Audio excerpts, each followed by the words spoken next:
الحمدللہ رب العالمین والصلاة والسلام علی اشرف الانبیاء والمرسلین نبینا محمد وعلی آلہ واصحابہ اجمعین اما بعد۔ الحمدللہ ہم نے وضو اور طہارت کے احکام و مسائل سے متعلق جو احادیث ہیں ان کو ہم نے مکمل کر لیا ہے، اور آج وضو سے متعلق ہی ایک جزوی مسئلہ ہے اور باب ہے جس کا تعلق موزوں اور جرابوں پر مسح کرنے سے ہے۔ کیونکہ زیادہ تر عرب کے ہاں اس وقت موزے استعمال ہوتے تھے، اس وجہ سے موزوں کا ہی باب قائم کیا گیا ہے ان سے متعلق، اور جرابیں اس میں شامل ہیں، جیسا کہ نبی کائنات علیہ الصلوۃ والسلام اور تقریباً 8 یا 9 صحابہ کرام سے بھی، جن میں خلفائے راشدین بھی ہیں، وہ جرابوں پر مسح کرنا ثابت ہے۔ لیکن زیادہ موزوں کا ذکر اس وجہ سے ملتا ہے چونکہ عرب کے ہاں زیادہ استعمال موزے ہوتے تھے، اور جرابیں چونکہ ان کے یہاں باقاعدہ تیار نہیں ہوتی تھیں، کپڑے سے بنتی تھی، اور اس میں مشکل ہے، باہر سے آتی تھی، اس وجہ سے واللہ عالم کم اس کا استعمال ہوتا تھا۔ اس وجہ سے احادیث میں ان کا ذکر بھی کم ملتا ہے، لیکن یہ اس بات کی دلیل نہیں ہے کہ اگر احادیث میں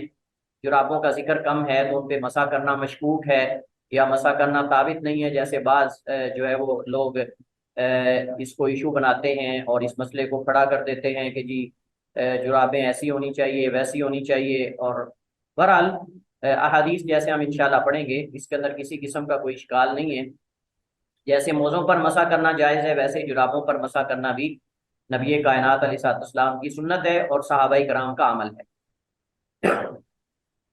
موزوں پر جو مسح ہے اس بارے میں یہ باب ہے، وضو کے باب کے بعد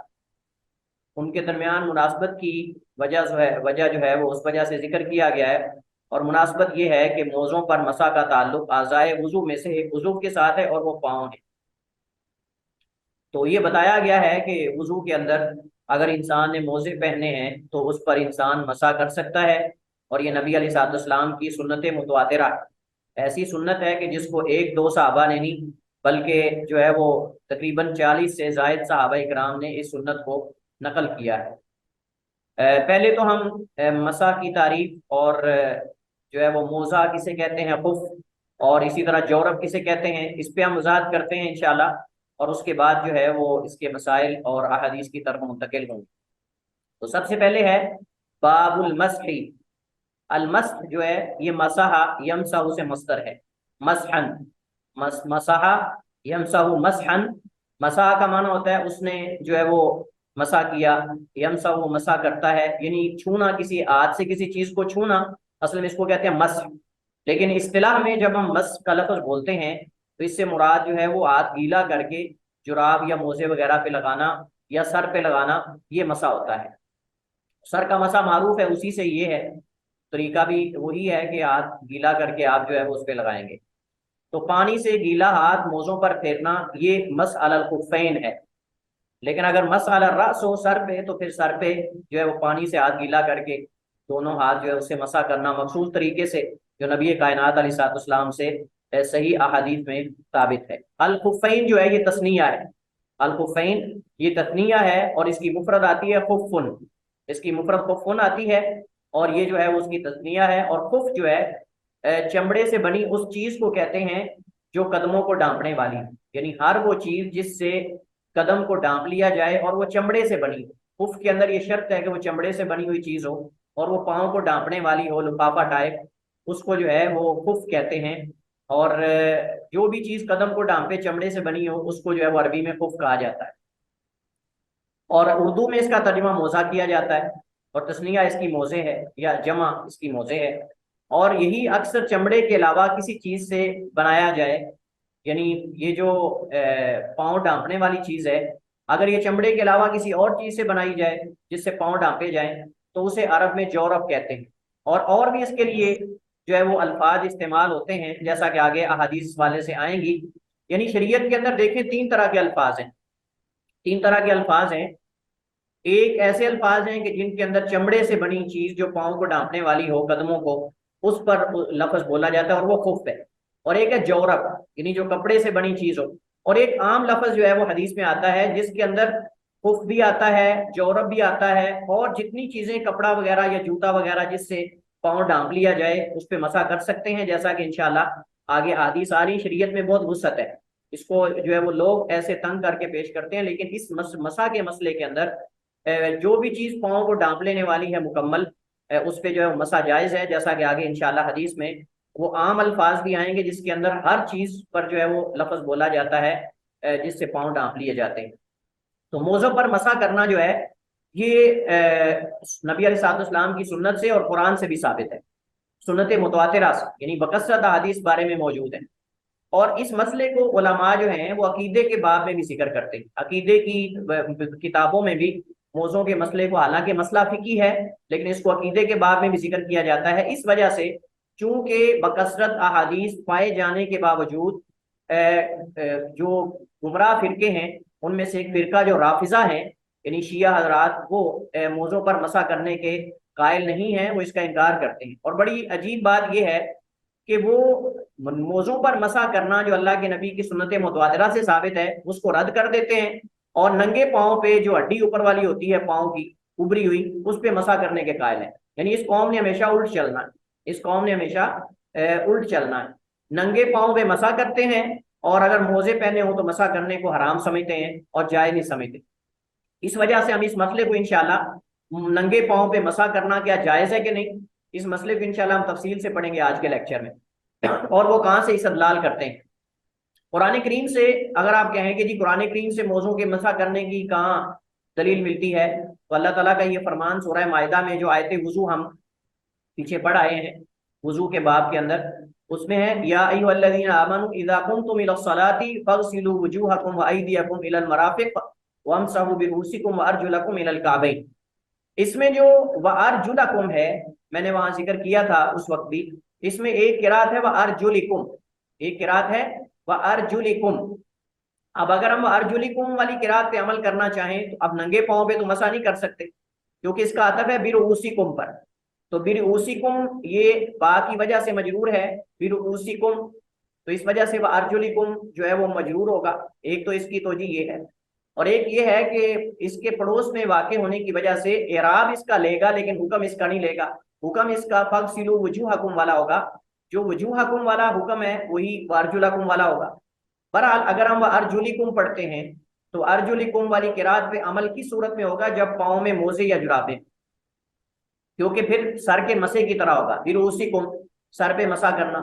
تو پھر اس کا عطف اس پر ہوگا، اور جو حکم سر کے مسے کا ہوگا وہی پاؤں پر مسح کرنے کا اگر اس پہ موزے یا جرابیں ہیں۔ تو اس میں جو قرات وارجلکم ہے لام کے کسرہ کے ساتھ، اس کا عطف وامسحوا برؤوسکم، اور یہ قاعدہ ہے کہ جو حکم معطوف کا ہوگا وہی معطوف علیہ کا ہوگا، اور یہاں معطوف علیہ سر ہے، لہذا جیسے سر کا مسح ہوتا ہے ویسے ہی پاؤں پر موزوں جرابوں کے ہونے کی صورت میں ہم مسح کریں گے۔ اسی طرح نبی علیہ الصلوۃ والسلام سے بے شمار حدیث جو ہیں وہ ثابت ہیں جن میں موضوع پر مسح کرنے کا ذکر ہے، جن میں چند ایک کا ذکر عنقریب انشاءاللہ آئے گا، اور باقاعدہ علماء نے اس پر جو ہے وہ کتابیں لکھی ہیں، اور باقاعدہ جو ہے وہ اس پر جو انکار کرنے والے ان پر رد کیا ہے۔ تو جیسے میں نے ذکر کیا کہ علماء عقیدہ موضوع کے مسئلے کو، موضوع پر مسح کرنے کے مسئلے کو عقیدے کی کتابوں میں ذکر کرتے ہیں، حالانکہ مسئلہ فقہی ہے، حالانکہ یہ مسئلہ فقہی ہے، لیکن اس کو عقیدے کی کتابوں میں کیوں ذکر کیا جاتا ہے؟ میں نے اس کا پہلے جواب دیا ہے۔ نمبر ایک، اہل السنہ والجماعہ کا عقیدہ بیان کرنے اور مخالفین پر رد کرنے کی وجہ سے، اور دوسرا اس چیز کے بیان کے لیے کہ موضوع پر مسح کی احادیث کی تعداد متواتر تک پہنچتی ہے جنہیں کسی متکبر کے سوا شاید ہی کوئی جھٹلا سکتا ہو۔ یعنی چلے خبر واحد کے بارے میں تو بعض ایسے جو بیمار اذہان اور قلوب کے مالک ہیں وہ کہتے ہیں کہ جی اگر خبر واحد عقیدے کے اندر ہو تو ہم نہیں مانیں گے، اگر فلاں کے اندر ہو تو نہیں مانیں گے، اگر قرآن کے ظاہر کے خلاف آ جائے ٹھیک ہے، لیکن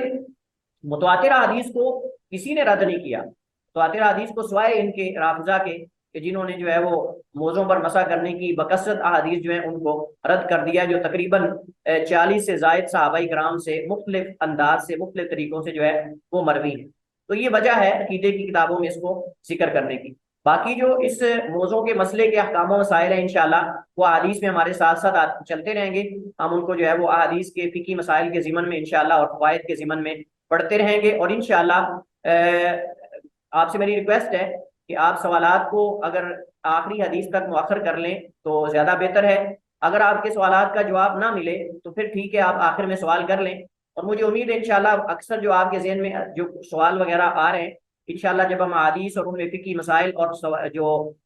فوائد پڑھیں گے تو انشاءاللہ آپ کے اذہان کے اندر، جو ذہنوں کے اندر کچھ سوالات ہیں، اشکالات ہیں، انشاءاللہ ان کا ساتھ ساتھ آپ کو جواب بھی ملتا رہے گا۔ 58 نمبر حدیث ہمارے پاس ہے، اور یہ پہلی حدیث ہے اس باب میں، اور اس حدیث کے راوی سیدنا مغیرہ بن شعبہ رضی اللہ تعالی عنہ ہیں۔ کون پڑھے گا آپ میں سے حدیث؟ بسم اللہ الرحمن الرحیم۔ عن المغیرہ بن شعبہ رضی اللہ عنہ قال كنت مع النبی صلی اللہ علیہ وسلم فتوضأ فأحويت لأنزع خفيا۔ روشن خان اپنا مائک میوٹ کرے پلیز۔ جی عالم صاحب پڑھیے۔ عن المغیرہ بن شعبہ رضی اللہ عنہ قال كنت مع النبی صلی اللہ علیہ وسلم فتوضأ فأحويت لأنزع خفيه فقال ضعهما فإنها دعهما ضعهما فإني دعهما أدخلتهما طاهرتين أدخلتهما طاهرتين فمسح عليهما متفق علیہ۔ احسن۔ مغیرہ بن شعبہ رضی اللہ تعالیٰ عنہ کا تفصیلی تعارف ہم پیچھے پڑھ چکے ہیں، اور یہ حدیث بخاری مسلم کی متفق علیہ حدیث ہے، یعنی حضرت مغیرہ بن شعبہ سے ہی امام بخاری اور مسلم نے ان الفاظ کے ساتھ اس کو روایت کیا ہے، اور اس حدیث کی صحت پر کلام کرنے کی ضرورت نہیں ہے، حدیث کا نمبر موجود ہے۔ حدیث میں الفاظ استعمال ہوئے ہیں فَأَحْوَيْتُ، احویتو جو ہے یہ ہوا یحوی سے ہے، احویتو یہ ہوا یحوی سے ہے، اور واحد متکلم کا صیغہ ہے، واحد متکلم کا صیغہ ہے۔ فاحویتو ای احوا، احویتو نحویتو، فاحویتو میں جھکا، احوا یحوی، ہوا یحوی کا معنی تھا جھکنا، اور احویتو میں جھکا، اور نحویتو ہم جھکے، تو فرماتے ہیں کہ میں جھکا لانزیا، یہ نزا ینزیو باب ضربا یضرب سے واحد متکلم کا صیغہ یہ بھی، لانزیا تاکہ میں اتاروں، خفیہ یہ ہم پیچھے پڑھ چکے ہیں کہ خف ان کی تثنیہ ہے، مراد موزے ہیں۔ اب میں دعہما چھوڑ دو انہیں، فإنی ادخلتہما طاہرتین، یہ طاہرت ان کی تثنیہ ہے اور اس کی وضاحت کی ضرورت نہیں ہے۔ حدیث کے ترجمہ کرتے ہیں ہم، پھر فوائد کی طرف منتقل ہوتے ہیں۔ مغیرہ بن شعبہ روایت کرتے ہیں، فرماتے ہیں کنت مع النبی، تھا میں، مع النبی، مع مضاف ہے، النبی مضاف الیہ ہونے کی وجہ سے مجرور ہے، فرماتے ہیں تھا میں نبی علیہ السلام کے ساتھ، فتوضأ تو آپ نے وضو فرمایا، توضأ یتوضأ توضؤا اس کا معنی وضو کرنا، فاحویت تو میں جھکا، کیوں، لانزیا یہ لام جو ہے وجہ اور تعلیل کے لیے آتا ہے، یہ لام جو اس کو لام تعلیل کا کہتے ہیں کہ اس کے اندر ریزن اور وجہ بتائی جاتی ہے ما قبل کے فعل کی، ما قبل کے فعل کی یا کوئی بھی اگر عمل ہوتا ہے تو اس کی وجہ بتائی جاتی ہے، لانزیا تاکہ میں اتار دوں، خفیہ آپ کے موزے۔ حضرت مغیرہ بن شعبہ میں نے پیچھے ذکر کیا تھا جب ان کا ترجمہ تعارف پڑھا تھا کہ حضرت مغیرہ بن شعبہ ان صحابہ کرام میں سے ایک ہیں جو نبی علیہ الصلوۃ والسلام کی خدمت کیا کرتے تھے، اور اللہ کے نبی علیہ الصلوۃ والسلام کے وضو کا پانی لایا کرتے، آپ کو وضو کروایا کرتے تھے۔ فرماتے کہ میں جھکا نیچے تاکہ اللہ کے نبی کے موزے اتار دوں، چونکہ آپ وضو فرما رہے تھے، تاکہ پاؤں دھو لیں۔ فقالا تو آپ نے فرمایا دعہما چھوڑ دو ان دونوں کو، دعہما فعل امر ہے، چھوڑ دو ان دونوں کو، فإنی بس بے شک میں نے ادخلتہما ان دونوں کو داخل کیا ہے، طاہرتینی اس حال میں کہ وہ دونوں پاک تھے، یعنی ان دونوں کو طاہرتینی حالت طہارت میں نے داخل کیا ہے۔ فمسح علیہما تو اللہ کے نبی نے ان دونوں موزوں پر مسح کیا، یعنی اپنے جو دونوں قدموں پہ موزے تھے آپ نے ان پر مسح کیا۔ اور یہاں طاہرتین جو ہے یہ تثنیہ ہے، یہ تثنیہ ہے طاہرتن کی، تو اب یہاں مراد کیا موزے ہیں یا مراد پاؤں ہیں؟ کیا یہاں مراد ادخلتہما، ہما سے مراد جو ہے وہ موزے ہیں یا پاؤں ہیں؟ تو دونوں چیزیں مراد علماء نے لی ہیں، بعض علماء کہتے ہیں پاؤں ہیں، بعض علماء کہتے ہیں موزے، تو دونوں پاک ہونے چاہیے۔ یہ فوائد میں انشاءاللہ ہم یہ چیز جو ہے وہ پڑھتے ہیں اور اس کو ذکر کرتے ہیں۔ حدیث میں موزوں پر مسح کرنے کے جواز کا بیان ہے، اور یہ سفر اور حضر دونوں حالتوں میں جائز ہے، جیسا کہ حضرت امیر المومنین علی بن ابی طالب رضی اللہ تعالیٰ عنہ کی آئندہ حدیث اس کی صراحت جو ہے وہ کرے گی، اور اس کی وضاحت جو ہے اس میں آ رہی ہے۔ موزوں پر قیاس کرتے ہوئے جرابوں کو بھی موزوں والا حکم دیا جائے گا، اور قیاس کی ضرورت نہیں ویسے، کیونکہ باقاعدہ جرابوں کے بارے میں حدیث موجود ہے، اور حضرت مغیرہ بن شعبہ سے ہی حدیث مروی ہے، جیسا کہ آگے انشاءاللہ آئے گی۔ حدیث میں اس طرح بھی اشارہ ہے کہ جس نے موزے پہنے ہوں اس کے لیے انہیں اتار کر پاؤں دھونے کی بجائے ان پر مسح کرنا افضل ہے، اور جو ہر وضو میں موزے اتار کر پاؤں دھوتا رہے یا دھوتا ہے اس ڈر سے کہ کہیں رافضہ کے متشابہ نہ ہو جائے، تو یہ جو ہے وہ صحیح نہیں ہے۔ یعنی جو ہر وضو میں موزے اتار کر پاؤں دھوتا ہے، ڈر یہ ہے، اس ڈر سے نہیں، ڈر یہ ہے کہ کہیں رافضہ کے متشابہ نہ ہو جائے۔ یعنی جو بندہ سمجھتا ہے کہ موزوں پر مسا نہیں ہو سکتا اور اس ڈر سے وہ کرتا ہے کہ جی شاید میں غلط کر رہا ہوں، لہٰذا وہ ہر نماز کے اندر یا جب بھی موزے پہنتا ہے وہ اتار کے پاؤں دھوتا ہے، تو یہ عادت نہیں بنانی چاہیے، بلکہ موزوں پر مسا کرنا چاہیے تاکہ گمراہ فرقے کا رد ہو سکے اور نبی کی سنت کو زندہ کیا جا سکے۔ تو لہٰذا جو اپنی عادت بنا لیتا ہے موزے اتارنے کی، ڈر ہے کہ کہیں رافضہ کے مشابہ نہ ہو جائے، کیونکہ رافضہ جو ہے وہ موزوں پر مسا کرنے کے قائل نہیں ہے۔ اس وجہ سے میں کہتا ہوں جرابوں کا مسئلہ بھی یہی ہے، جرابوں کا مسئلہ بھی یہ ہے کہ جرابیں جان بوجھ کر باوجود صحیح حدیث کا علم ہو جانے کے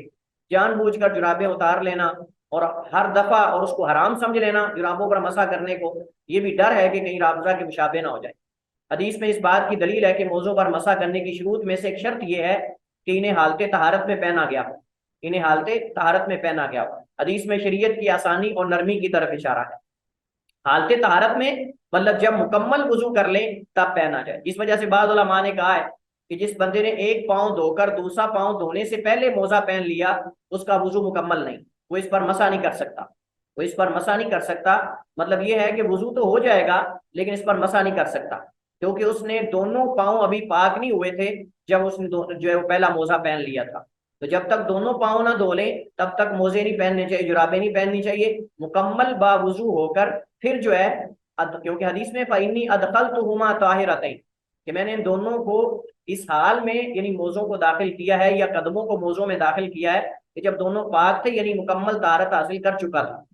تو پہلی دفعہ جب آپ نے پاؤں پہ موزے یا جرابیں چڑھانی ہے تو اس وقت مکمل وضو کرنے کے بعد، یہ نہیں کہ ایک پاؤں دھو کر آپ ایک موزہ پہن لیں پھر دوسرا دھو کر دوسرا پہن لیں یا جراب پہن لیں پھر دوسری، ایسے نہیں، مکمل وضو جب مکمل ہو جائے، فارغ ہو جائے، اس کے بعد آپ پہنیں۔ یہ مسئلہ ہے جی ننگے پاؤں پر مسح کرنے کا حکم کیا ہے، وہ ارجلکم والی قرات سے رافضہ اور بھی کئی علماء کی طرف یہ قول منسوخ کیا جاتا ہے۔ تو اس مسئلے کو ہم ذرا پڑھتے ہیں تاکہ یہ مسئلہ کلیئر ہو جائے۔ اس میں چار قول جو ہیں، ویسے تو قول بہت زیادہ ہے لیکن چار زیادہ معروف ہیں۔ پہلا قول یہ کہ ننگے پاؤں کو ٹخنوں تک دھونا واجب ہے اور اس پر مسح کرنا جائز نہیں ہے۔ یہ جمہور سلف اور خلف کا موقف ہے، یعنی سلف صالحین اور متاخرین سب کا موقف، اکثر کا موقف یہ ہے کہ ننگے پاؤں پر مسح نہیں ہو سکتا۔ دلیل کیا ہے؟ ان کی دلیل قرآن کریم کی آیت وضو ہے، وَامْسَحُوا بِرُؤُوسِكُمْ وَأَرْجُلَكُمْ والی قرات، جو لام کے فتح کے ساتھ ہے۔ لام کے کسرہ پہ اگر پڑھا جائے گا وَأَرْجُلِكُمْ ایک قرات کے مطابق، تو پھر اگر موزے ہیں جرابیں ہیں تو پھر اس پر عمل کریں گے، اور اصل یہ ہے کہ اگر پاؤں ننگے ہوں تو پھر وَأَرْجُلَكُمْ سے ثابت ہوتا ہے کہ جو چہرہ دھونے کا حکم ہے وہی جو ہے پاؤں دھونے کا حکم ہے، تو ہم پاؤں پہ مسح نہیں کر سکتے ننگے پاؤں پر۔ لہٰذا جو ہے وہ جیسے رافضہ کا عمل ہے وہ خلاف سنت ہے اور وہ جائز نہیں ہے، بلکہ اس کے بارے میں قاعدہ وعید وارد ہوئی، جیسا کہ آگے ہم ذکر کریں گے۔ تو انہوں نے کہا یہاں آیت میں وَأَرْجُلَكُمْ معطوف ہے اور وجوہکم یہ جو ہے وہ معطوف علیہ ہے، تو دونوں کا حکم ایک ہوگا جیسے پیچھے ہم نے پڑھا۔ دوسری بات یہ ہے کہ نبی کریم علیہ الصلوۃ والسلام سے وضو کی صفت میں بے شمار حدیث وارد ہوئی ہیں۔ ہم نے پیچھے کتنی حدیث پڑھی ہیں مختلف صحابہ کرام سے، حضرت عبداللہ بن زید سے، اس طرح حضرت عثمان بن عفان رضی اللہ تعالیٰ عنہ سے، حضرت علی بن ابی طالب سے، حضرت عبداللہ بن عباس، کئی صحابہ کرام کی حدیث ہم نے پڑھی۔ ان سب میں یہی ہے کہ اللہ کے نبی نے ہمیشہ اپنے پاؤں کو دھویا ہے، ننگے پاؤں پر کبھی اللہ کے نبی نے زندگی بھر مسح نہیں کیا۔ ایک دفعہ بھی نبی علیہ السلام سے کیا بلکہ کسی صحابی سے بھی ننگے پاؤں پر مسح کرنا ثابت نہیں ہے، ننگے پاؤں پر مسح کرنا ثابت نہیں ہے۔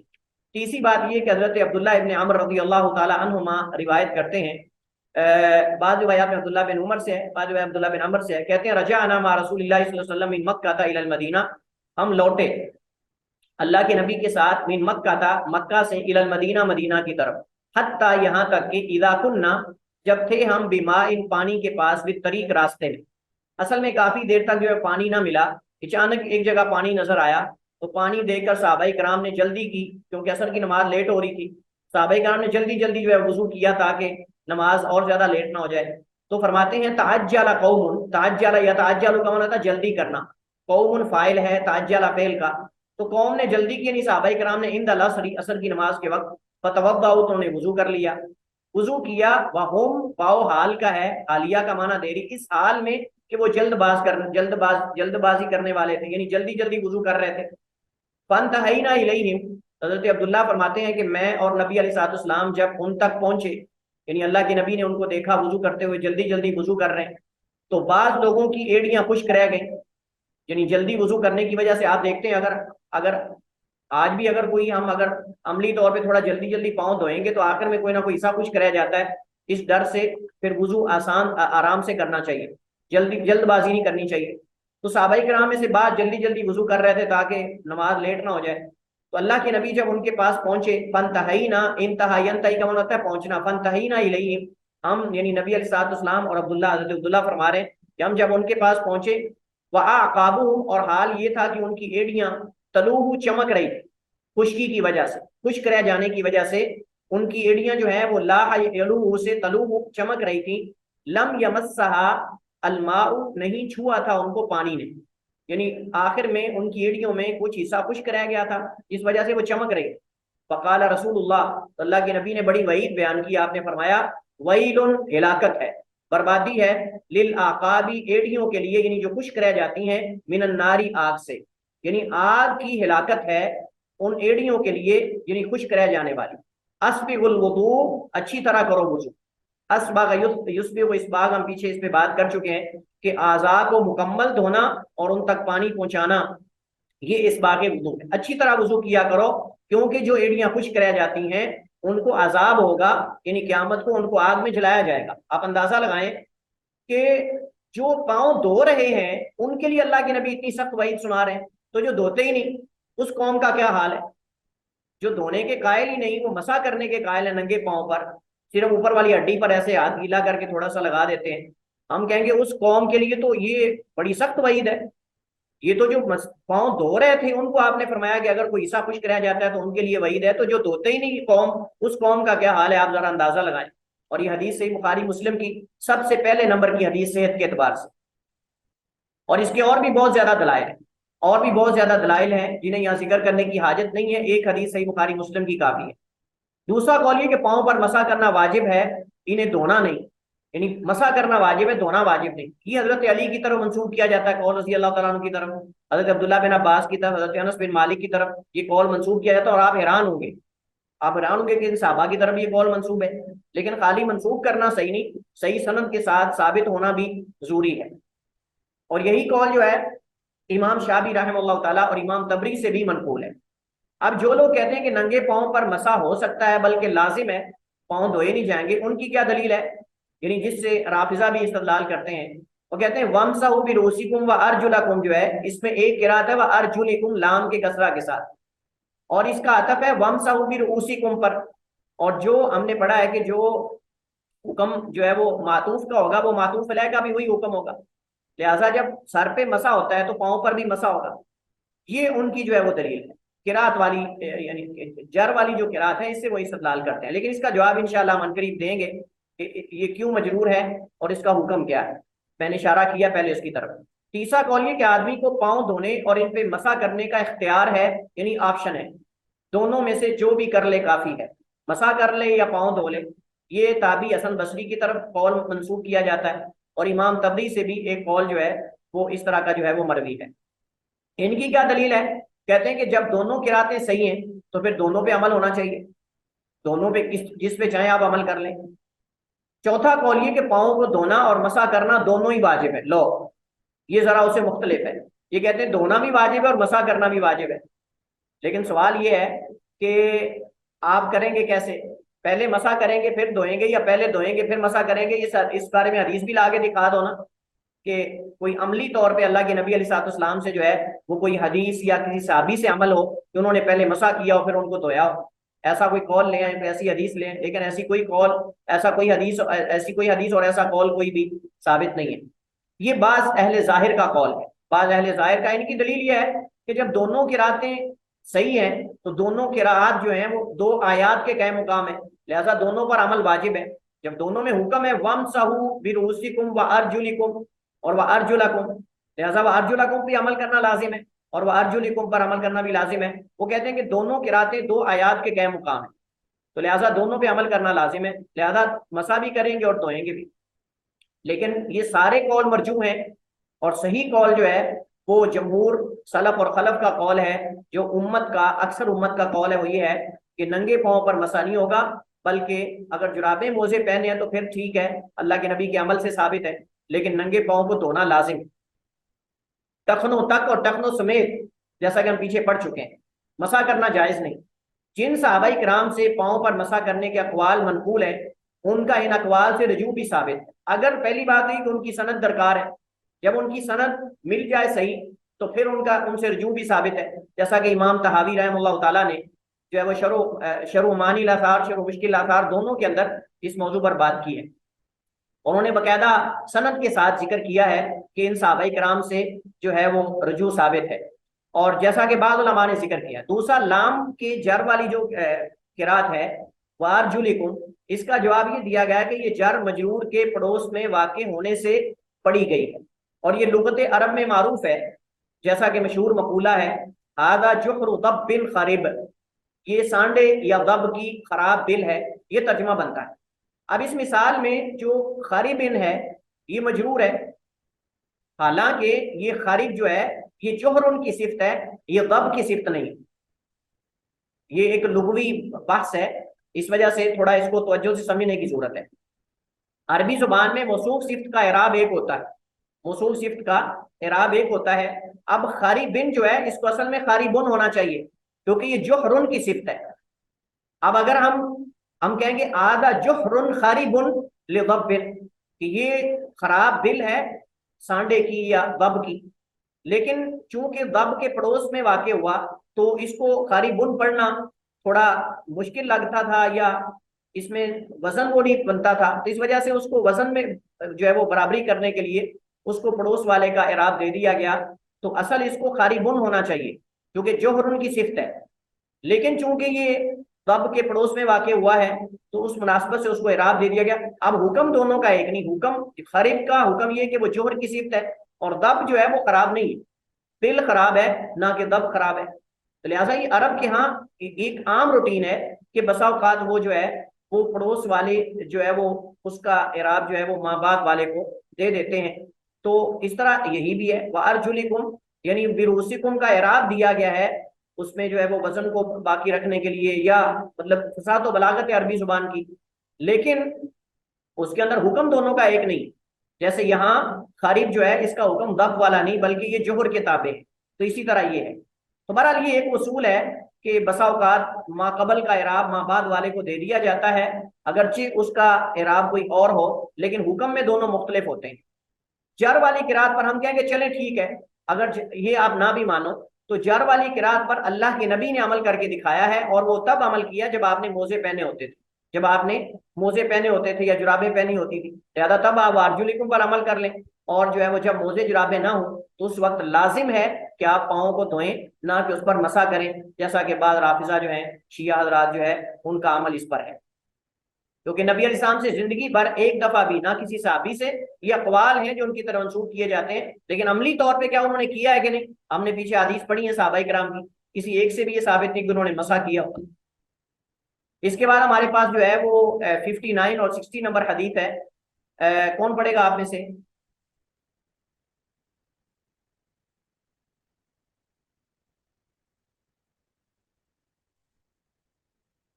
ابو بکر آپ پڑھیں۔ بسم اللہ الرحمن الرحیم وللاربعۃ عنہ الا النسائی ان نبی صلی اللہ علیہ وسلم مسا علی مسح الخف مسح علی الخف ومسا اسفلہ، اسفلہ وفی اسناد ضعیف وعن وفی علی رضی اللہ اسنادہ تعالی ضعف، عنہ وفی اسنادہ ضعف، ضعف وعلی علی رضی اللہ تعالی عنہ قال لو کان الدین بالرائے رائے لکان اسفل الخف اولا بالمس اولا من اولا اولا بالمس من أولاه وقد رأيت رسول الله صلى الله عليه وآله وسلم يمسح على ظاهر خفيه أخرجه أبو داود حسانی۔ احسن۔ مصنف کہتے ہیں ولیل اربعتی عنہ الا النسائی، اور چاروں کے لیے یعنی چاروں کے ہاں یعنی مراد سنن اربع میں ابو داؤد، ترمذی، نسائی، ابن ماجہ، الا نسائی سوائے نسائی کے، یعنی مراد باقی تین ہیں ترمذی، ابو داؤد اور ابن ماجہ، ان کے نزدیک یعنی ان کے پاس ان کی کتابوں میں یہ حدیث ہے ان نبی صلی اللہ علیہ وسلم، بے شک نبی علیہ الصلوۃ والسلام نے مسح کیا اعلی الخف، موزے کے اوپر والے حصے پہ، واسفلہ، اور نیچے والے حصے پہ۔ ہاں جی، تو کیا خیال ہے، یہ صحیح ہے؟ نہیں نو سر، سر، ہاں، یہ صحیح احادیث کے خلاف ہے۔ پہلی بات تو یہ ہے، یہ صحیح احادیث کے خلاف ہے۔ اصل جو تواتر سے اللہ کے نبی علیہ الصلوۃ والسلام سے بکثرت احادیث ہم تک پہنچی ہیں، صحت میں سب سے زیادہ پہلے درجے پر ہیں، ان میں صرف موزوں کے اوپر والے حصے پر مسح کرنا ثابت ہے۔ یہ حدیث تمام ان حدیث کے خلاف ہے۔ دوسری بات یہ ہے کہ یہ حدیث جو ہے سند کے اعتبار سے بھی ثابت نہیں ہے، اس کے متن میں بھی نکارت ہے اور سند کے اعتبار سے بھی یہ ثابت نہیں ہے۔ اس کے اندر تقریباً 3 علتیں، اس حدیث کے اندر 3 علتیں ہیں جن کا آگے ذکر آ رہا ہے۔ ایک تو اس کے اندر جو ہے وہ انقطاع ہے، اس کی سند میں ثور اور رجا راوی کے درمیان انقطاع ہے، اور دوسرا اس کے اندر جو ہے وہ اس کے مرسل ہونے اور اس کے مرفوع ہونے میں اختلاف ہے، اور تیسرا جو ہے اس میں جو مغیرہ بن شعبہ سے روایت کرنے والے ان کے کاتب ہیں، ان کے کاتب میں جو ہے وہ کلام ہے وہ مجہول ہے، اور یہ 3 علتیں ہیں جن کا آگے تفصیل سے ذکر آ رہا ہے، انشاءاللہ ان کو ذکر کریں گے۔ لہٰذا یہ حدیث جو ہے وہ ضعیف ہے، اور اس کے ضعیف ہونے کی جیسے میں نے کہا ایک تو متن اس کا صحیح حدیث کے خلاف ہے، اور دوسرا یہ ہے کہ اس میں علتیں ہیں، ثور بن یزید اور رجا بن حیوہ کے درمیان انقطاع ہے، جیسے میں نے ابھی اشارہ کیا اس کی طرف، کیونکہ ثور کا رجا سے سما ثابت نہیں، ثور کا رجا سے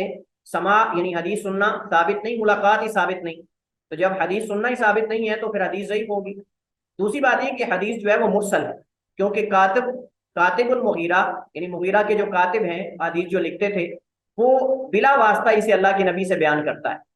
کاتب المغیرہ جو ہے وہ حضرت مغیرہ سے ان کو جو ہے وہ درمیان سے گرا کر اللہ کے نبی سے حدیث بیان کرتا ہے، اور یہ مرسل ہے، اور مرسل ضعیف کی اقسام میں سے ہے۔ اور تیسری بات جیسے میں نے ابھی ذکر کیا کہ کاتب المغیرہ جو ہے یہ بذات خود مجہول ہے، اس کے بارے میں کوئی پتہ نہیں فقہ ہے یا ضعیف ہے،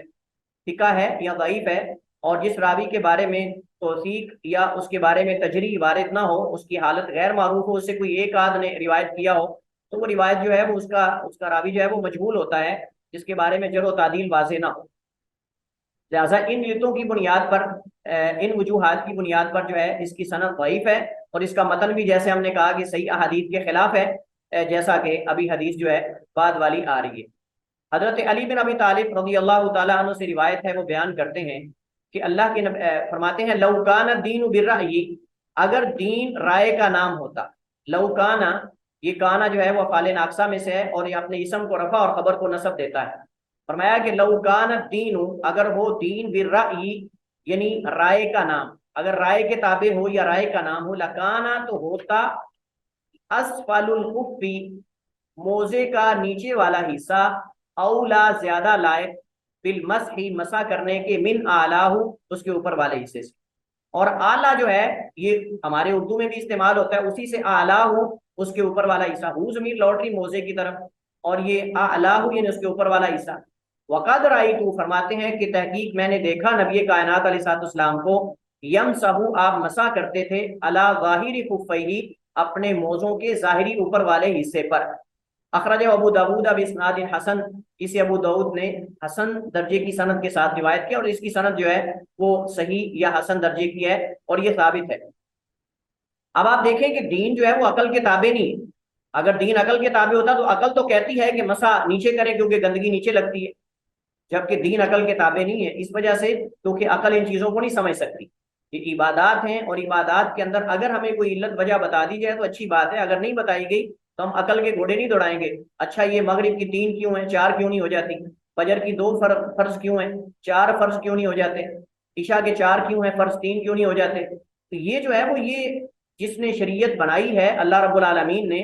شارع نے، وہ زیادہ بہتر جانتا ہے، اور وہ حکیم ہے، اور وہ خبیر ہے، اور وہ علیم ہے، اور وہ قدیر ہے، زیادہ بہتر جانتا ہے کہ اس نے اپنے بندوں میں کیا کیا احکامات جو ہیں ان کو دینے ہیں، اور کیا کیسے کیسے جو ہے ان کو اللہ تعالیٰ نے احکامات دینے ہیں۔ تو اس حدیث کے اندر موضوع پر مسح کرنے کی جگہ کا تعین کیا گیا ہے، اور وہ ہے موضوع کے اوپر والے حصے پر۔ پہلی حدیث جو ہے اس میں نیچے والے کا ذکر ہے لیکن وہ ضعیف ہے۔ موضوع پر مسح کی مشروعیت عقل یا رائے سے نہیں بلکہ توقیفی اور من عند اللہ ہے، کیونکہ اگر عقل اور رائے سے ہوتی تو مسح نیچے کرنے کا حکم ہوتا، اوپر نہ ہوتا۔ اگر نبی علیہ الصلوۃ والسلام کی اپنی طرف سے ہی شریعت ہوتی یا کسی اور کی طرف سے گڑی ہوئی ہوتی تو وہ کہہ دیتے کہ مسح نیچے کرو کیونکہ گندگی نیچے لگتی، لیکن اس کا مطلب یہ اللہ کی طرف سے ہے، اور اللہ کی طرف سے جو ہے اس پہ ہمارا ایمان ہونا چاہیے کہ اللہ حکیم ہے، اس کے تمام افعال حکمتوں سے بھرپور ہیں، ہمیں معلوم ہو یا نہ ہو۔ موضوع پر مسح کی کوئی مقدار مقرر نہیں، لہذا موضوع کے اوپر والے حصے میں سے جتنے حصے کا بھی مسح کر لیں کافی ہو جائے گا، جتنے حصے کا بھی مسح کر لیں وہ کافی ہو جائے گا، کیونکہ اس کی کوئی باقاعدہ مقدار نہیں۔ بعض علماء نے کہا کہ جتنا پاؤں کا حصہ دھویا جاتا ہے اوپر والا اتنے حصے پر مسح کریں گے۔ بعض علماء کہتے ہیں کہ آپ موضوع پر جو ہے وہ اس کے اکثر حصے پر اگر مسح کر لیتے ہیں تو یہ کافی ہے۔ اس کے بعد مزید مسائل انشاءاللہ اگلی حدیث میں آئیں گے۔ تو ہمارے پاس 61 اور 62 نمبر حدیث ہے، کون پڑھے گا آپ میں سے؟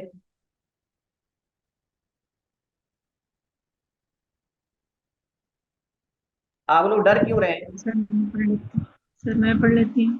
ہاں پڑھیں، اعوذ لیکن باللہ تھوڑا من آواز الشیطان کے ساتھ، الرجیم، آپ کی آواز بسم بہت اللہ سلو ہے، تھوڑا الرحمن آواز الرحیم۔ والیوم تھوڑا تیز کر کے۔ ہاں وعن صفوان بن السال رضی اللہ عنہ قال كان رسول اللہ صلی اللہ علیہ وآلہ وسلم یامرنا اذا كنا سفرا اذا الا كنا ننزل سفرن، فا پر آپ نے جزم پڑھنی ہے۔ إذا كنا سفرا ألا ننزل خفافنا 3 أيام ولياليهن وَلَيَالِيَهُنَّ، لياليهن میرے پاس لکھا ہے سر ولياليهن چلیے آگے وليالي آگے آگے۔ ولياليهن إلا من جنابة ولكن من غائط وبول ونوم أخرجه النسائي والترمذي واللفظ له وابن خزيمة وصححه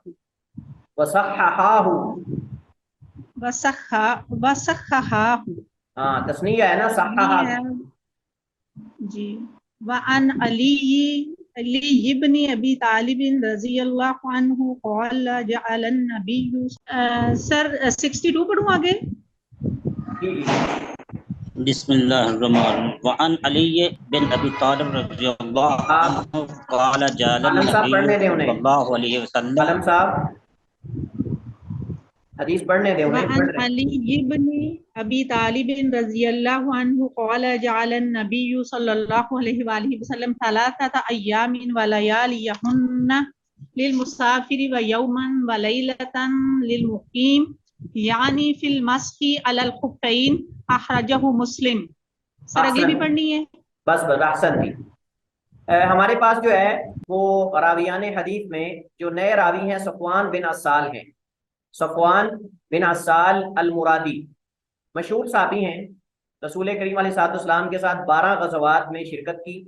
اور بہت ساری احادیث کے راوی بھی ہیں، جن میں سے ایک لمبی حدیث موضوع پر مسح کرنے کے بارے میں بھی ان سے مروی ہے۔ ان کا شمار اہل کوفہ میں سے ہوتا ہے، اور ان کی تاریخ وفات جو ہے وہ غیر معروف ہے، واللہ عالم۔ جتنی معلومات ان کے بارے میں موجود تھی وہ ذکر کر دی گئی۔ حضرت علی امیر المومنین رضی اللہ تعالیٰ عنہ کا تعارف تفصیلی جو ہے 34 نمبر حدیث 34 نمبر حدیث کے تحت گزر چکا ہے۔ حدیث میں کچھ وضاحتیں ہیں اور کچھ الفاظ ہیں۔ پہلی حدیث جو ہے امام ترمذی اور نسائی ابن خزیمہ نے روایت کیا اسے، اور یہ بھی حدیث صحیح ہے، اور دوسری صحیح مسلم میں ہے، اس کی صحت پہ کلام کرنے کی ضرورت اور حاجت نہیں ہے۔ حدیث میں الفاظ ہیں کان رسول اللہ صلی اللہ علیہ وسلم یأمرنا، یہ امر یہاں اپنی اصل پر نہیں بلکہ اباحت اور اجازت کے لیے ہے، اباحت اور اجازت کے لیے ہے، کیونکہ موزوں پر مسح کرنا یا جرابوں پر مسح کرنا یہ واجب نہیں ہے، یہ واجب نہیں ہے، اس وجہ سے چونکہ چیز اپنی اصل پر جب باقی ہے، اس کے اندر اصل حکم ہی وجوب کے لیے نہیں، تو پھر ہم اس امر کو وجوب پر محمول نہیں کریں گے، بلکہ کرینہ ہمارے پاس موجود ہے۔ اس وجہ سے یأمرنا کا مطلب یہاں اجازت دینا ہے، اور امر کا صیغہ جو ہے وہ ہمارا یأمر کا کبھی اجازت کے معنی میں بھی آتا ہے، کبھی جو ہے وہ اجازت کے معنی میں بھی آتا ہے، اور کبھی امر بمعنی حکم دینے کے معنی میں بھی آتا ہے، لیکن یہاں امر اپنی اصل پر نہیں بلکہ یہاں مجازی ہے اجازت کے معنی میں، کہ اللہ کے نبی علیہ الصلوۃ والسلام ہمیں اجازت دیا کرتے تھے، کانا تھے یأمرنا، ہمیں اجازت دیتے، یعنی مراد ہمارے لیے جائز قرار دیتے تھے۔ اذا کننا سفرن، اس کو ہم سفرن نہیں پڑھ سکتے، اذا کننا جب ہوں ہم، سفرن یا جب ہوتے ہم، سفرن یہ سافرن کی جمع ہے، یہ سافرن کی جمع ہے، سفر ان کی نہیں، یہ سافرن اسم فاعل ہے، اس کی جمع ہے، جیسے صاحب کی جمع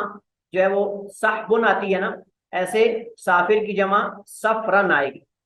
اذا کننا سفرن، تو یہ چونکہ کانا یکون کی خبر ہے، منصوب ہے، اس وجہ سے سفرن ہے، تو جیسے صاحب کی جمع صحب آتی ہے نا، اسی طرح سافر کی جمع جو ہے وہ سفرن یہاں ذکر کی، کہ جب ہم مسافر ہو، جب ہم مسافر ہوتے یعنی سفر میں ہوتے، یہ مقصود ہے، یہ مراد یہاں سفر نہیں بلکہ مسافر ہیں۔ من غائط و بول، اس کی پیچھے وضاحت گزر چکی ہے، من غائط سے مراد جو ہے وہ بول و براز ہے، دونوں بول سے مراد پیشاب ہے، اور غائط سے مراد پخانہ وغیرہ، مطلب جو بھی انسان بول و براز کرتا ہے تو اس سے جو ہے اللہ کے نبی علیہ الصلوۃ والسلام جو ہے وہ ان کو یہ حکم دیتے تھے۔ تو حدیث کے ترجمے کی طرف ہم منتقل ہوتے ہیں۔ حضرت صفوان بن عسال رضی اللہ تعالی عنہ روایت کرتے ہیں، فرماتے ہیں کانا تھے رسول اللہ صلی اللہ علیہ وسلم، تھے اللہ کے نبی علیہ السلام، یأمرنا ہمیں اجازت دیتے، یعنی حکم دینے سے مراد اجازت دیتے، اذا کننا سفرن کہ جب ہوں ہم سفر میں، اللہ ننزیا خفافنا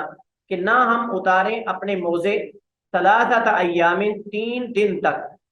ولیالیہن اور ان کی راتیں، ثلاثۃ ایام، ثلاثۃ جو ہے یہ مفعول ہے ننزیا کا، ایام دن مضاف الیہ ہے، ولیالیہن اور ان کی راتیں، لیلۃ کی جمع لیالی ہے، لیلۃ کی جمع لیالی ہے، اور ہن ضمیر یہ ایام کی طرف لوٹ رہی ہے، ہن ضمیر جو ہے یہ ایام کی طرف لوٹ رہی ہے، اور ان کی راتیں یعنی دن اور رات، الا من جنابت مگر جنابت سے، اور جنابت کی تعریف ہم پیچھے پڑھ چکے ہیں کہ جنابت کسے کہتے ہیں، جس سے غسل واجب ہو جائے، تو الا من جنابت مگر جنابت سے، یعنی اگر جنابت لاحق ہو جائے تو پھر ہم مسح نہیں کر سکتے، پھر غسل کریں گے، اور اگر جنابت لاحق نہیں ہوئی تو ہم پیشاب وغیرہ بول و براز کی صورت میں مسح کر سکتے ہیں، ولیکن لیکن من غائط و بول و نوم، لیکن یعنی حکم دیا کہ نہ اتاریں، اس کا عطف پیچھے جائے گا نا، اللہ ننزیا خفافنا کہ نہ ہم اتاریں اپنے موزے، کس سے؟ بول و براز سے اور نیند سے، بول و براز سے اور نیند سے، یہ مقصود ہے، یعنی جنابت سے اتاریں لیکن بول و براز اور نیند سے نہ اتاریں، اگر سو گئے تو اٹھ کر وضو کیا آپ نے تو وضو کر کے آپ مسح کر لیں، موزے اتارنا ضروری نہیں، اگر قضائے حاجت کی ہے، بول و براز کیا ہے تو آپ اٹھ کر جو ہے وضو کرتے ہیں، تو وضو کرنے کے بعد جو ہے وہ آپ مسح کر سکتے ہیں موزوں پر، بشرطے کہ ان کو حالت طہارت میں پہنا ہو۔ اخرجہ النسائی و ترمذی واللفظ له وابن خزیمہ وصححہ، حدیث صحیح ہے، اسے نسائی اور ترمذی نے روایت کیا ہے، اور یہ الفاظ امام ترمذی کے، وابن خزیمہ اور ابن خزیمہ نے بھی اسے روایت کیا ہے، وصححہ اور انہوں نے جو ہے وہ دونوں نے، ترمذی اور ابن خزیمہ نے اس حدیث کو صحیح قرار دیا ہے۔ وعن علی، دوسری حدیث علی بن ابی طالب امیر المومنین رضی اللہ تعالیٰ عنہ سے روایت ہے، قالا انہوں نے کہا جعل النبی بنایا اللہ کے نبی علیہ الصلوۃ والسلام نے، ثلاثۃ ایام یعنی مقرر کی اللہ کے نبی نے 3 دن ولیالیہن اور ان کی راتیں، للمسافری مسافر کے لیے، ویوما ولیلۃ اور ایک دن اور رات، للمقیمی جو مقیم ہے یعنی مسافر نہیں ہے اپنے گھر میں ہے، یعنی حضر میں ہے سفر میں نہیں، یعنی فی المسح علی الخفین اللہ کے نبی نے مقرر کیا یا اجازت دی یا آپ نے جو ہے وہ ان کے لیے طے کیا، فی المسح علی الخفین موزوں پر مسح کرنے میں، یعنی 3 دن اور 3 راتیں مسافر کے لیے مقرر کی، اور ایک دن اور اس کی رات جو غیر مسافر ہے اس کے لیے اللہ کے نبی علیہ الصلوۃ والسلام نے یہ مدت متعین کی، یہ ٹائم اللہ کے نبی نے مقرر کیا۔ اب کیا یہ جو ہے وہ موزے پہنتے ہی ٹائم شروع ہو جائے گا، یا پہلی دفعہ جو ہے مسا کریں گے جب تب شروع ہوگا؟ اس پہ انشاءاللہ آگے تفصیل آ رہی ہے۔ حدیث کے فوائد کی طرف منتقل ہوتے ہیں۔ دونوں حدیث میں اس چیز کا بیان ہے کہ موضوع پر مسا کرنے کا وقت متعین ہے، اور وہ مسافر کے لیے 3 دن اور 3 راتیں، اور مقیم کے لیے 1 دن اور 1 رات۔ مسافر اور مقیم کے درمیان جو فرق کیا گیا ہے یہ سفر اور اس کی مشکلات کو مد نظر رکھتے ہوئے ہے کہ سفر کے اندر جو ہے وہ بار بار پاؤں دھونا اور موزے اتارنا اور پہننا یہ مشکل ہوتا ہے، جیسے نماز کو جمع کرنے اور نمازوں کو قصر کرنے کی اجازت دی گئی ہے ویسے ہی یہ بھی ہے۔ حضرت صفوان بن اسال کی حدیث سے یہ پتہ چلتا ہے کہ موضوع پر مسا صرف حدث اصغر یعنی بول و براز یا ہوا خارج ہونے کی صورت میں، وضو ٹوٹنے کی صورت میں ہوگا، لیکن حدث اکبر یعنی جنابت وغیرہ سے موضوع پر مسا کفایت نہیں کرے گا بلکہ غسل کرنا واجب۔ یہ دونوں حدیث میں فرق ہے۔ ان احادیث میں موضوع پر مسے کی 4 شروط بیان ہوئی ہیں، یہ بڑی اہم چیز ہے۔ ان دونوں احادیث میں موضوع پر مسے کرنے کی 4 شروط بیان ہوئی ہیں۔ نمبر 1، انہیں حالت طہارت میں پہنا گیا ہو۔ نمبر 2، مسا صرف مقررہ وقت کے دوران ہو۔ نمبر 3، ان پر مسا صرف حدث اصغر بول و براز یا ہوا کے خارج ہونے سے وضو ٹوٹنے کی صورت میں، حدث اکبر جنابت سے نہیں۔ نمبر 4، خفاف موزے یا ان کی طرح کی کوئی چیز ہو جو پاؤں کو ڈھانپنے والی ہو اور پاک ہو تو اس پر مسا ہو سکتا ہے۔ ان حدیث میں شریعت کے آسان اور حالات و واقعات کے مطابق اور مناسب ہونے کی دلیل ہے کہ شریعت آسان ہے اور شریعت حالات اور واقعات کے لیے ہر طرح کے واقع اور حالت کے لیے مناسب اور موافق ہے۔ اور یہ صرف عبادات میں نہیں بلکہ معاملات میں بھی آسانیاں ہیں، رخصتیں ہیں، اور بڑی جو ہے وہ شریعت کے اندر وسعت ہے۔ حدیث میں یہ بھی ہمیں فائدہ ملتا ہے کہ بول و براز ناقض وضو ہیں، بول و براز ناقض وضو ہیں، وضو کو توڑ دینے والی اشیاء میں سے ہیں۔ اور اسی طرح نیند، کیا نیند جو ہے وہ ہر طرح کی نیند ناقض وضو ہے، یا کہ کچھ نیند ایسی ہوتی ہے کہ جو کچھ قسمیں ایسی ہیں جس سے وضو ٹوٹ جاتا ہے، لیکن کچھ ایسی نیند ہوتی ہے جس سے وضو نہیں ٹوٹتا؟ یہ تفصیلات انشاءاللہ آگے آئیں گی۔ اور جنابت جو ہے موجب غسل ہے، یہ بھی حدیث سے پتہ چلتا ہے۔ موضوع پر مسا کرنے کی مدت کا آغاز کب سے ہوگا، یہ مسئلہ فقہا کے درمیان اختلافی،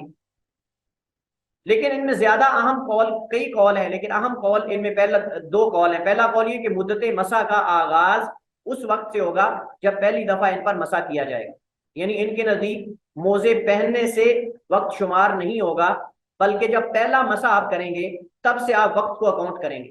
یہ پہلا قول ہے۔ اور یہ قول بعض فقہا کا ہے جیسا کہ امام اوزائی، ابو ثور، امام نووی وغیرہ سے یہ منقول ہے۔ ان کی دلیل کیا ہے؟ ان کی دلیل ہے حدیث میں ہے یأمرنا ان یمسح المقیم یوما ولیلۃ، اللہ کے نبی ہمیں حکم دیتے یعنی اجازت دیتے تھے ان یمسح المقیم کہ مسا کرے مقیم یوما ولیلۃ، 1 دن اور 1 رات، والمسافر ثلاثا، اور مسافر جو ہے وہ 3 دن اور اس کی راتیں۔ اب آپ کہیں کہ کس حدیث سے کہاں پتہ چل گیا کہ مسے کا آغاز جب پہلی دفعہ ان پہ مسا کریں گے تب سے ہوگا؟ اس کی وجہ استدلال یہ ہے کہ یا اس سے وجہ استدلال یا اس کی وجہ استدلال کہ اس میں مسے کی ابتدا کا ذکر ہے، اور ابتدا تب ہی ہوگی جب مسا کرے گا، کیونکہ مسا کرنے والا وہی ہوگا جو مسا کرے گا، کیونکہ مسا کرنے والا وہی ہوگا جو مسا کرے گا۔ ان یمسح المقیم یوما ولیلہ، کیونکہ گویا کہ ان کے نزدیک اعتبار نمازوں کا نہیں بلکہ 24 گھنٹوں کا ہے جب سے وہ پہلا مسا کرے گا۔ جب پہلا مسا کرے گا تو اس وقت اس کا ٹائم شروع ہو جائے گا، اور اگلی نماز جب اس دن جس نماز میں اس نے مسا کیا ہے اس نماز کے اندر وہ مسا نہیں کرے گا۔ یہ اصل میں اگر زور کی نماز میں اس نے جو ہے وہ مسا کیا ہے پہلی دفعہ، تو اب اگلے دن زور کی نماز وہ مسا کر کے نہیں پڑے گا بلکہ اس کو جو ہے وہ دھوئے گا، یہ اصل میں۔ لیکن یہ قول جو ہے وہ راجح نہیں ہے، اگلا قول راجح جیسے ہم ذکر کریں گے۔ دوسرا قول یہ کہ مسا کی مدت کا آغاز حدث کے لاحق ہونے سے ہے۔ جب آپ پہلی دفعہ مسا کریں گے، اس مسا کرنے کے بعد جب پہلا حدث لاحق ہوگا، جب آپ کا وضو ٹوٹے گا تب سے آپ وقت کو شمار کریں گے۔ مثلا یعنی پہلے موقف میں اور اس میں فرق کیا ہے؟ اس میں اور اس میں فرق یہ ہے کہ اس میں یہ ہے کہ اگر آپ نے ظہر کی نماز میں مسا کیا لیکن آپ نے ظہر اثر دونوں اسی مسے کے ساتھ پڑھی، مغرب ٹائم جا کے آپ نے آپ کو یا مغرب سے پہلے آپ کو حدث لاحق ہوا، تو اس وقت جب حدث لاحق ہوگا مسح کرنے کے بعد، تب سے آپ جو ہے وقت کو اکاؤنٹ اور شمار کریں گے۔ جب پہلی دفعہ وضو ٹوٹے گا آپ کا مسح کرنے کے بعد، پہلی دفعہ مسح کرنے کے بعد جب وضو ٹوٹے گا، تب آپ جو ہے وہ وقت کو شمار کریں گے اور اگلے دن اس وقت تک آپ کریں گے۔ تو کیوں کہتے ہیں کہ انہیں جو ہے وہ دھویا نہیں جائے گا، یہ قول جمہور کا۔ ان کی دلیل یہ ہے کہ مسح ایک وقتی عبادت ہے، تو اس کے وقت کا آغاز اس کے جائز ہونے کے وقت سے ہوگا، کیونکہ حدث کے بعد کا وقت ہی تو ہے جس میں وضو کرتے ہوئے مسح کرتے ہیں۔ لیکن صحیح بات یہ ہے، راجح قول، پہلا راجح قول ہے، ایک تو حدیث اس کی تائید کر رہی ہے، اور دوسرا حضرت امیر المومنین عمر بن خطاب رضی اللہ عنہ کا فتویٰ بھی یہی ہے، اور یہ فتویٰ بسند صحیح مصنف عبدالرزاق میں یہ فتویٰ موجود ہے کہ حضرت عمر بن خطاب رضی اللہ تعالیٰ عنہ جب پہلی دفعہ آپ مسح کریں گے تب سے وقت کو شمار کرتے تھے، یعنی آپ نے اگر زور کی نماز میں موزے وضو کر کے پہن لیے ہیں،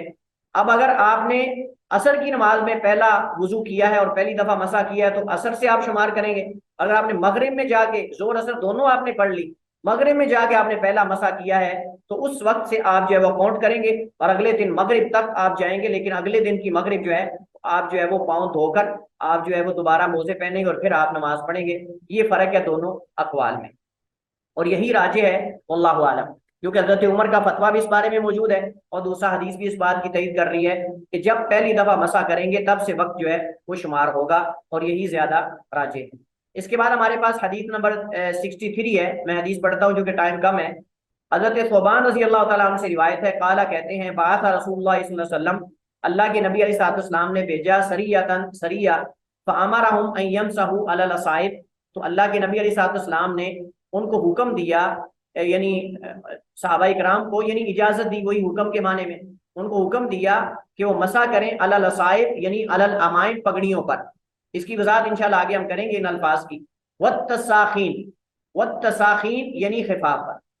اب یہ جو تساخین ہے یہ وہ لفظ ہے کہ جس کے اندر ساری چیزیں وہ آتی ہیں جن سے پاؤں ڈانپا ہوا، اس کے اندر وہ جوتا جو بند ہوتا ہے، بوٹ، وہ بھی آ جاتے ہیں جس کا اتارنا مشکل ہو، اس کے اندر جرابیں بھی آ جاتی ہیں، اس کے اندر موزے بھی آ جاتے ہیں۔ یہ حدیث مسند احمد، ابو داؤد وغیرہ میں ہے، اور اس حدیث کو جو ہے وہ امام حاکم نے صحیح قرار دیا۔ حدیث میں ہمارے پاس صحابی ہیں ثوبان بن بجدد، ثوبان بن بجدد ابو عبداللہ مشہور صحابی ہیں، یہ غلام تھے، تو اللہ کے نبی علیہ السلام نے انہیں خرید کر آزاد کر دیا، اسی وجہ سے رسول اللہ صلی اللہ علیہ وسلم کی وفات تک آپ کے ساتھ رہے۔ اس کے بعد شام چلے گئے، اور رملہ نامی مقام ہے بیت المقدس یعنی شام فلسطین کے قریب یہ مقام ہے، وہاں کچھ وقت رہنے کے بعد یہ دوبارہ جو ہے وہ حمص یعنی جو شام کا علاقہ ہے وہاں ان کی وفات ہوئی 54 ہجری میں 54 میں۔ حدیث جو ہے اس کی تخریج موجود ہے لیکن حدیث صحیح ہے، جیسے میں نے اس کی طرف اشارہ کیا۔ سریہ جو ہے، ہم نے کہا کہ اللہ کے نبی نے سریہ بھیجا، تو سریہ جو لشکر کا ایک جز ہے، لشکر کا ایک حصہ ہے۔ بعض نے کہا کہ اس لشکر کو کہتے ہیں جس کی تعداد 30 سے لے کر 300 تک ہو، اور بعض نے کہا 5 سے لے کر جو ہے وہ 5 سے 3 یا 400 تک، 5 سے 3 یا 400 تک، لیکن پہلا قول زیادہ راجح ہے کہ 30 سے لے کر 300 تک یا 400 تک اگر تعداد، اس کو سریہ کہتے تھے۔ اور یہ جو سریہ ہوتا تھا نا، اس کو سریہ اس وجہ سے کہتے ہیں چونکہ یہ خفیہ طریقے سے ایک خاص مہم پر بھیجا جاتا تھا۔ جو اللہ کے نبی کے سرایہ ہیں، اللہ کے نبی نے کسی خاص مہم کے لیے، اور اس کے اندر سارے جنگجو اور سپہ سالار ہوتے تھے،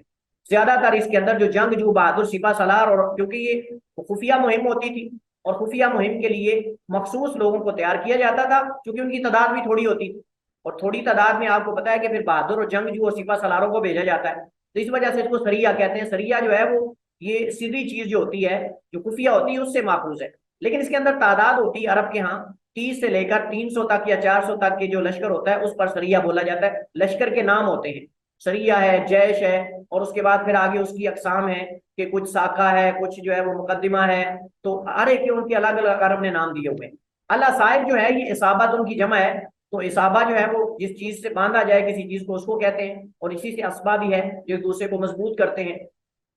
تو امامہ اور پگڑی کے معنی میں یہ لفظ آتا ہے، اور اصابہ اس سے سر باندھنے کی وجہ سے اسے اصابہ کہتے ہیں۔ التساخین جو ہے یہ تسخان ان کی جمع ہے، التساخین یہ تسخان ان کی جمع ہے، اور اس سے مراد ہر وہ چیز ہے جو پاؤں کو ڈانپ لے، ہر وہ چیز جو پاؤں کو ڈھانپ لے، جیسا کہ موزے اور جرابیں وغیرہ ہیں، وہ ساری چیزیں جو ہیں اس میں آتی ہیں۔ ترجمہ حدیث کا گزر چکا ہے۔ حدیث میں موزوں، جرابوں اور پگڑی وغیرہ پر مسح کرنے کے جواز کا بیان ہے۔ حدیث میں سفر کا ذکر ہے،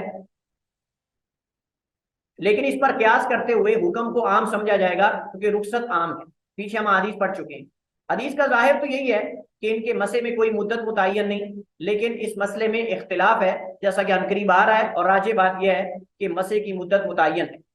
اس کے بعد ہمارے پاس حدیث نمبر 64 ہے، وعن عمر موقوفا، وعن عمر موقوفا، حضرت عمر سے موقوف یعنی ان کا قول مروی ہے، لیکن حضرت انس سے مرفوع ہے۔ اس میں ہے اذا توضأ احدکم، جب تم میں سے کوئی وضو کرے، ولبس خفیہ، اور اس نے دونوں موزے پہنے ہوئے ہوں، فلیمسح علیہما، اسے چاہیے کہ ان پر مسح کر لے، یہ اجازت کے لیے، ولیصلی فیہما، اور ان دونوں میں نماز پڑھ لے، ولا یخلعہما، خلا یخلع اسے پہلے یہ جو ہے وہ مجزوم ہے لا ناہیہ کی وجہ سے، مضارع ہے، ولا یخلعہما، اور نہ اتارے ان دونوں کو، ان شاء اگر چاہے،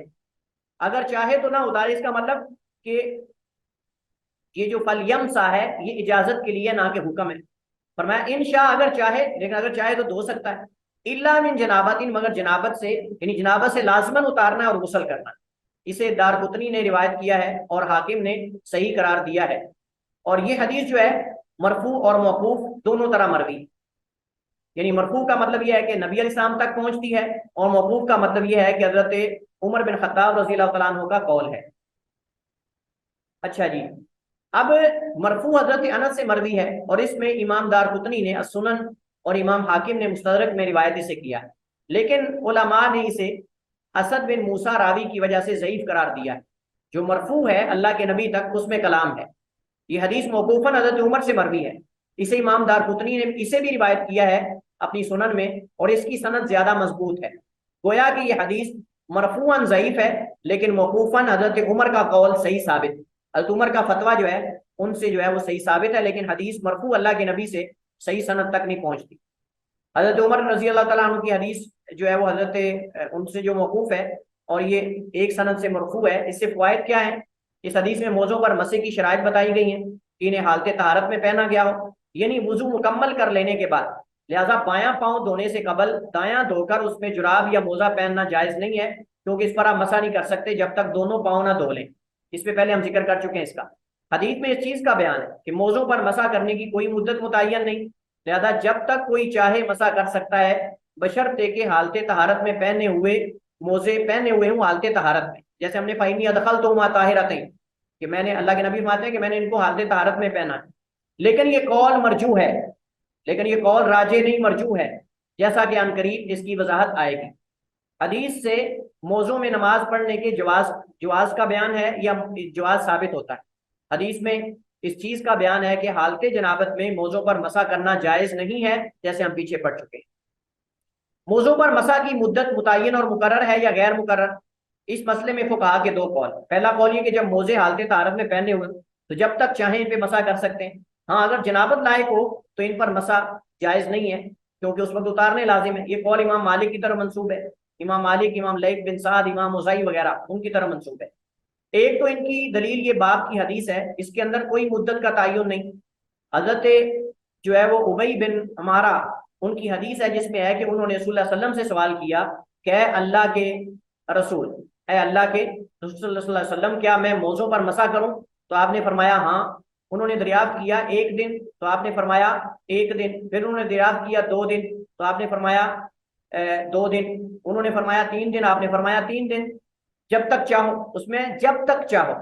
یہ بھی ان کی دلیل ہے کہ کوئی مدت متعین نہیں، لیکن یہ حدیث بھی ضعیف ہے، جیسا کہ عنقریب یہ باب کے تحت حدیث آئے گی اور ہم اس کے ضابط کو بیان کریں گے۔ دوسرا قول یہ کہ جرابوں اور موزوں پر مسح کی مدت متعین اور مقرر ہے، اور وہ مسافر کے لیے 3 دن اور ان کی راتیں، اور مقیم کے لیے 1 دن اور 1 رات، یہی جمہور کا قول ہے اور یہی راجح ہے۔ اس کے دلائل ہم پیچھے پڑھ چکے ہیں۔ اس کے بارے میں متعدد احادیث مروی ہیں اللہ کے نبی علیہ السلام سے جو تواتر کی حد تک پہنچتی ہیں، تواتر کی حد تک، یعنی بکثرت صحابہ کرام نے اس کو روایت کیا۔ اکثر تابعین اور فقہاء کا فتویٰ بھی یہی ہے۔ راجح کیا ہے؟ جمہور کا قول راجح ہے کیونکہ ان کی دلیل پختہ ہے، اور دوسرا حضرت عمر سے بسند صحیح مروی ہے کہ وہ مسح کو مقررہ مدت میں مسح کرنے کی اجازت دیتے تھے اور اسی کے قائل تھے، اس سے زیادہ نہیں۔